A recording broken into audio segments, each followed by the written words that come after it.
So, in this video, I will show you how 3 unsuspecting charts have predicted my future and guided me to change my life for the better. Hello guys, I'm Rolf Thumes, aka The Pragmatic Astrologer, and with this video I will start another series where I will show you how every astrological chart has meaning and how I analyze them to get results with astrology. This is a concept that I just came up with playing around and getting creative with astrology. So what I do is I look at any starting date of anything, right? Of anything significant or also of any event. And then I look at that chart, right? If I don't have an exact time, I use the hypothetical 12 p.m. If I have a timing, even better. And then I look at the chart and act as if this was a human, right? If this was a human, what kind of a person would that be, right? And then once I've found that out, once I've analyzed this, I just translate the meaning to what it actually is or what it actually means in my life.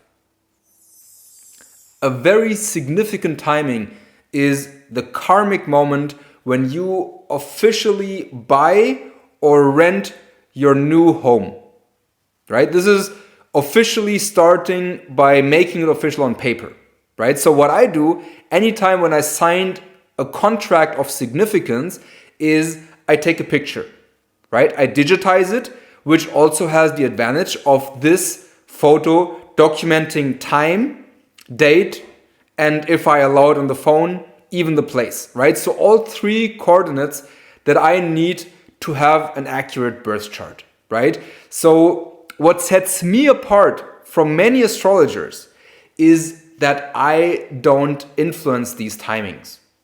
I believe that the universe will give you the right charts to communicate something, right? And if you listen to these charts, if you listen to the hints that the universe give us by these charts, you get the best results. So here is the chart of the rental contract, right? My first rental contract in Cyprus. And as you can see on the ascendant, right? This is the ascendant. On there is Uranus, right? So this means astronomically in the exact moment when I signed the contract, Uranus, right? The god of change, the god of doing things differently, the god of individualism, was right on the ascendant, right? It's also the god of freeing things. It's also a very erratic energy, was right on the ascendant, right on the rising. And if you look at this, it was also opposing Mars on the descendant. So there's a challenging aspect between Uranus, right? Change, erratic change, and Mars, which is aggression, fire, initiating things. And the combination of that typically means something with electricity, and typically, because it's a challenging aspect, something challenging with electricity, right? And what happened was I came to Cyprus in winter, right? It was getting colder. I needed heating. So because in the supermarkets, they had electric heaters everywhere, I just got a few, went home and put one in every room, and I just heated my place, right? With electricity. And then in 23 days, I got my first electricity bill. And it said 418 euros, which is almost 500 USD back then, right? So a lot of money for not even 1 month of electricity. So that was one thing.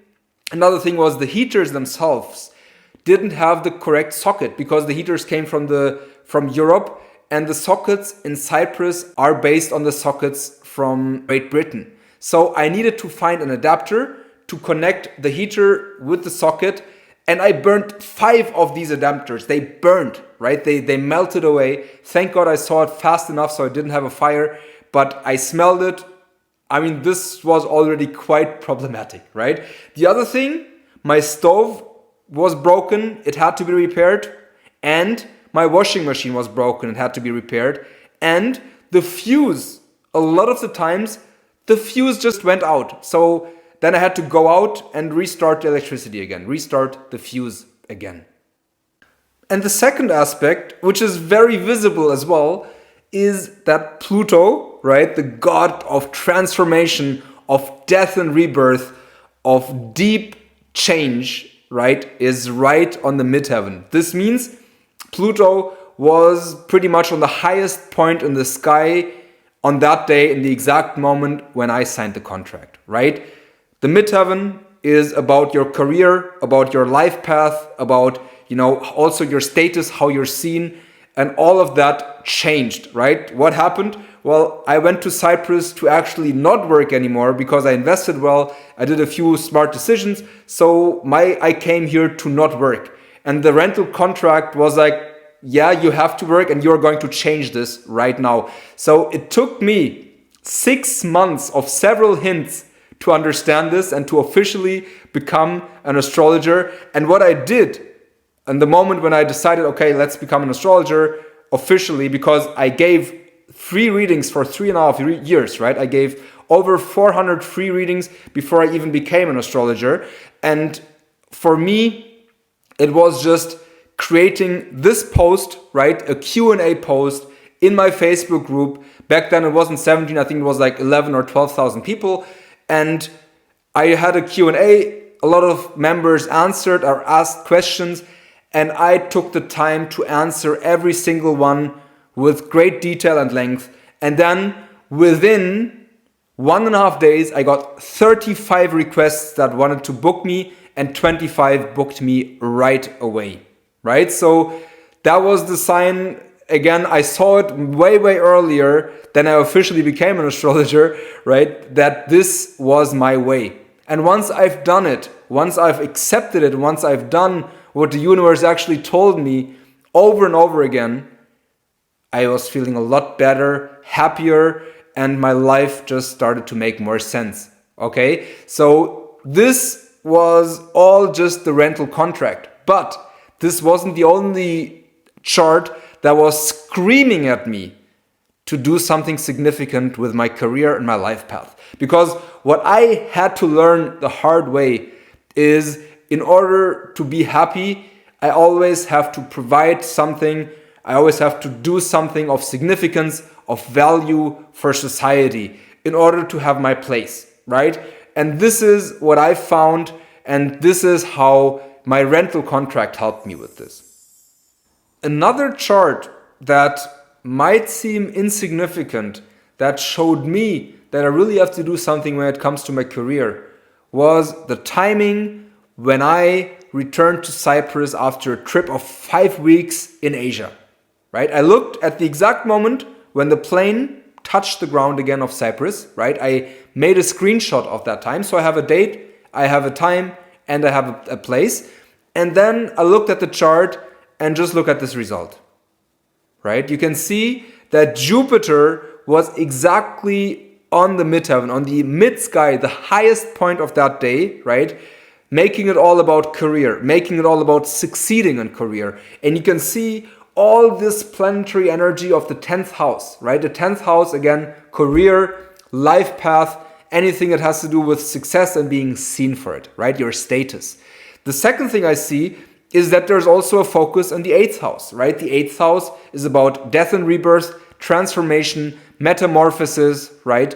And also about occult subjects, right? Plutonic subjects. Again, this kind of really suits to what I needed to do, right? Start a business, start a career in an occult subject. And then you see that Saturn is on the 9th house cusp, right? The 9th house is about traveling, is the subject of traveling, of foreign countries, of exploring things, and of just really expanding and teaching, right?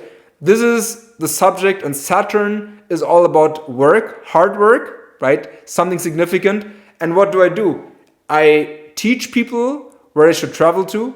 I teach people to expand themselves. I teach people the power of traveling. And I help people to find places outside to move to, right? So that again really helps to give this whole thing a story, right? So that's the second chart that might seem insignificant, but was very insightful for me. And now let's look at the last chart, the last unsuspecting chart that showed me, that screamed at me that I need to start my business, and that predicted that I would do so, right? So this was my Mars return chart. The exact moment when Mars turned to the place where it was when I was born, right? This happens every 2 years. A lot of astrologers use solar returns, right? The moment when the sun goes back on your birthday to the position where it was when you were born. You can do the same with Mars. And Mars, this happens every 2 years, which means it's more significant because it happens less often. And the Mars return had Jupiter right next to Mars. So Jupiter and Mars were in the same position when it returned in my chart, which means that for the next 2 years until Mars returns again, Jupiter will lend my Mars positive energy, right? Jupiter is expansion, is luck, is success, right? Is growth. And Mars, well, Mars is about taking action, succeeding. It's about being aggressive, also positively. And it's about really conquering something and achieving something, right? And what this chart was screaming at me was to finally do it.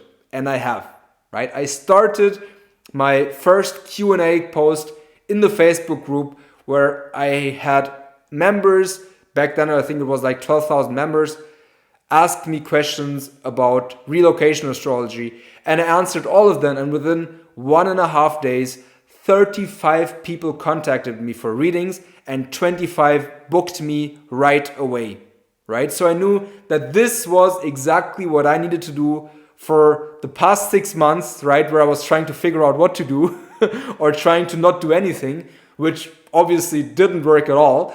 So this was very valuable for me. And to continue this series, in the next video, I'm going to tell you how I work with charts of music, right? Charts of songs, of TV shows, of movies, right? Why are you obsessed with a specific movie? Why are you obsessed with specific songs?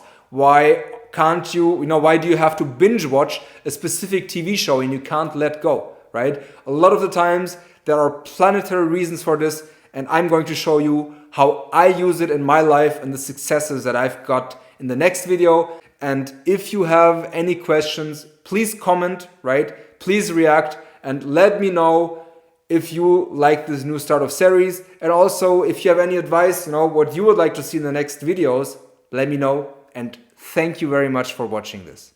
Take care and goodbye.